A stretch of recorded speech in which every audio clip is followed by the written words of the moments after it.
மரணத்தை எண்ணி கலங்கிடும் விஜய மரணத்தின் தன்மை சொல்வேன். மானிடர் ஆன்மா மரணமெய்தாது மறுபடி பிறந்திருக்கும். மேனியை கொல்வாய் மேனியை கொல்வாய் வீரத்தில் அதுவும் ஒன்று. நீ விட்டு விட்டாலும் அவர்களில் மேனி வென்றுதான் தீரும் போர் நாள்.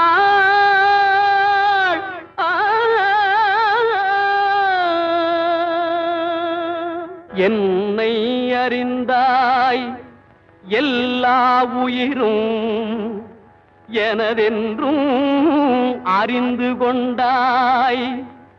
கண்ணன் மனது கல் மனதென்றோ